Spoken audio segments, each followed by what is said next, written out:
Hi everybody, today we are going to demonstrate how to do a provisional cast on. There are a couple of different methods, but this is my favorite way. I find it to be the easiest.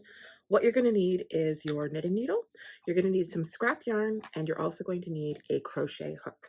So this is the crochet provisional cast on. So first you're going to start with your yarn. You're going to give yourself a nice little slip knot here. Lots of different ways to make a slip knot. So we've got our slip knot here. And now we're going to start making our provisional cast on. If you know how to crochet, that's great. If you don't, that's fine. It might take you a little bit longer, but that's okay.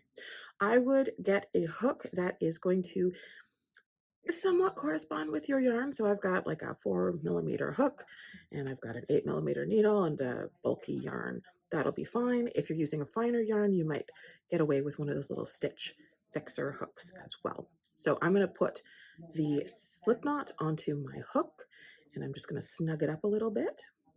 And the idea behind this cast on is that we're going to crochet a chain around our needle so that we can easily unzip, as it were, when we need to take the stitches out without any fuss, pomp, or circumstance or anything. I'm going to put my yarn on my left side and I'm going to get to work. So I'm going to lace through my fingers, and I'm going to take my needle and place it in between the hook and my index finger, which I'm using to sort of tension my yarn. Place it in between and on top, and then you're going to take your hook here, reach over the needle, grab your yarn, and you'll see I'm going to tilt it sort of towards myself and pull through the loop that was on my hook. And that's given me one loop on the needle. Then I'm going to move my yarn between the two to the back again. Assume the position. So I've got my hook in my right, got my yarn in my left, and I've got the needle technically resting above that yarn there. Grab the hook, go over the needle, hook the yarn, tilt the hook slightly towards yourself, and then pull through that loop on the hook. And now we have two.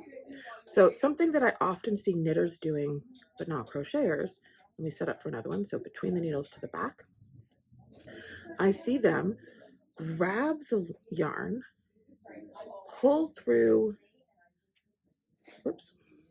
pull through that loop, and then I see them sort of default into a, oh, I think I split my yarn, default into a traditional sort of knitted cast on, and they try to put that loop onto their needle. We don't want to do that. We are solely working around our needle. We don't want anything to be resting on the needle. Okay, so I'm going to tighten that loop up a little bit, move my yarn between, and then work another one. Okay, and you're just going to keep doing this until you have the right number of stitches for your project, like so. And then once you have the right number of stitches, you're going to do a little crochet chain. So again, if you're not a crocheter, that's okay. You're just going to do exactly what we were doing here, except without the needle in the way. So wrap or catch it with your hook, tilt your hook towards you, and pull through that loop. Grab the yarn, tilt the hook towards you, pull through that loop, and do it a couple times. The big idea is, and then at the end you can cut your yarn, or in this case, because I'm going to rip it out, let's pretend I cut and pull through to make a knot. Great. And then we have our provisionally cast on stitches. So all of these loops are braced against this ridge here.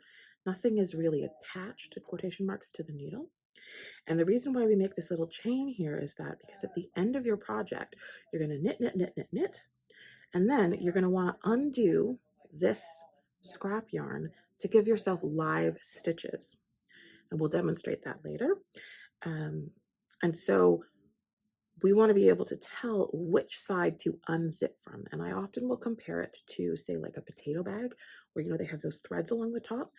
If you can grab it the right way, you can just unzip all that work. Take the needle out, boom, boom, boom, boom, boom. And then there's no fishing or undoing a cast on, pulling the yarn through, trimming it. If you've ever tried to undo a cast on edge, it can be pretty painful. And so this is the way that you do it for less fuss. And often, if you've done a provisional cast on, you might then get an instruction on how to join in the round. And so you'll see here, this is for our Love Note Knit Along. I've done my provisional cast on. I've used lots of different scraps of different colors. You can see them all along here. That's totally fine. They're disconnected, but when I knit my first round, they all connect up. It'll be fine. So something important is that you want to, if you're going to join in the round, you want to make sure that all of those ridges, that cast on ridge that we put together. So I've knit that first row in my regular yarn for my project, and then you just want to make sure that ridge goes all the way along the inside, that nothing has twisted, just like when we normally join in the round. Okay, and if you use lots of scraps like I do, you just got to make sure that you haven't twisted anything around. Okay, and then you're going to join in the round with a knit stitch, just like we normally do. There we go.